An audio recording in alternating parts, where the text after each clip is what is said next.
तो उन्होंने कहा कि इस तरह के समस्या को दूर किया गया और जो वोट गिनती नहीं हुआ था अंतिम राउंड का, वो इसकी चर्चा करना डिटेल नहीं बता पाए हैं उसमें। जीतन राम मांझी जी ने स्पष्ट कहा है कि चुनाव के समय जो ऑब्जर्वर आते हैं और आरओ की जिम्मेवारी है कि जो चुनाव में मतदान हुआ है उसकी सही संख्या को देखते हुए रिजल्ट प्रकाशित किया जाए।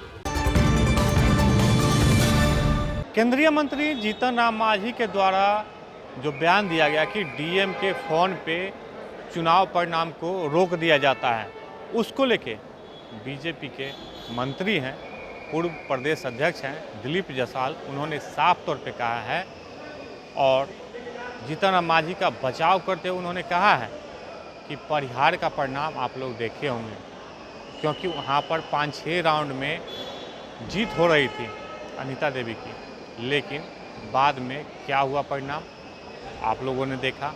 और प्रधानमंत्री नरेंद्र मोदी के द्वारा भारत तीसरी अर्थव्यवस्था की ओर जा रहा है, उसको लेके बिहार के स्वास्थ्य मंत्री मंगल पांडे कह रहे हैं कि हम लोग काफ़ी आगे जा रहे हैं। प्रधानमंत्री ने सच ही कहा है। तो आपको दिलीप जायसवाल जो जीतन राम मांझी के बयान पर उन्होंने अपनी सफाई दी है और स्वास्थ्य मंत्री मंगल पांडे का, दोनों मंत्रियों का आपको हम बयान सुनवा रहे हैं कि क्या कुछ कर रहे हैं जीतन राम मांझी के बयान पे और प्रधानमंत्री के अर्थव्यवस्था को लेकर। जीतन राम मांझी जी ने स्पष्ट कहा है कि चुनाव के समय जो ऑब्जर्वर आते हैं और आरओ की जिम्मेवारी है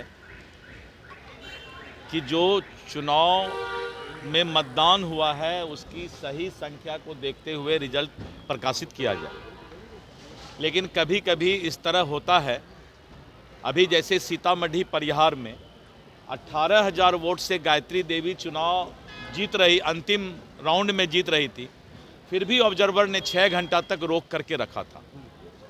तो इस तरह की समस्या आती है, तो उन्होंने कहा कि इस तरह के समस्या को दूर किया गया और जो वोट गिनती नहीं हुआ था अंतिम राउंड का, वो इसकी चर्चा करना डिटेल नहीं बता पाए हैं उसमें। तो उसकी जब गिनती हुई तो हमारे उम्मीदवार उसमें जीते। कहा है कि जब हार रहे थे उस दौरान कॉल हमें किया गया था। हाँ, चूँकि वो अंतिम राउंड का जो है वो गिनती नहीं हुआ था, तो अंतिम राउंड का गिनती हुआ तो उसमें वो चुनाव जीते। तो कॉल किया गया कि उसके बाद रोक दिया गया है वहाँ पर, तो अंतिम राउंड का गिनती हुआ और उसमें वो जीते। तो वो स्पष्ट उसको डिटेल जो है वही मैं बताना चाहता हूँ। हरिभूषण ठाकुर बचौल कह रहे हैं कि हिजाब पहनने वाले लोग जो होते हैं वो गलत काम करते हैं। नहीं, ये तो अपना तो आपने सुना कि दिलीप जायसवाल जो बिहार के बीजेपी के पूर्व प्रदेश अध्यक्ष थे और वर्तमान में अभी वो मंत्री हैं, उन्होंने जीतन राम मांझी के द्वारा जो बयान दिया गया था गया में, साफ तौर पे जीतन राम मांझी ने कहा था कि चुनाव परिणाम डीएम के फ़ोन पे रुक जाता है, यानी बड़ा सवाल उठाया था उन्होंने। लेकिन एनडीए के घटक दल हैं बीजेपी, उनको पर्दा दिखाना था, क्योंकि उन पर सफाई देनी थी। तो उन्होंने साफ तौर पे कहा कि परिहार का परिणाम आप लोगों ने देखा है, क्योंकि 5-6 राउंड में प्रत्याशी आगे भी होते हैं और पीछे भी होते हैं, लेकिन ये आरोप ठीक नहीं है। लेकिन हरिभूषण ठाकुर बचौल, जिन्होंने सीएम नीतीश कुमार को लेके जो हिजाब कांड हुआ उस पर उनका बयान पर कहा कि वो उनका आंतरिक मामला है। आलोक कुमार, 10 मिनट, पटना।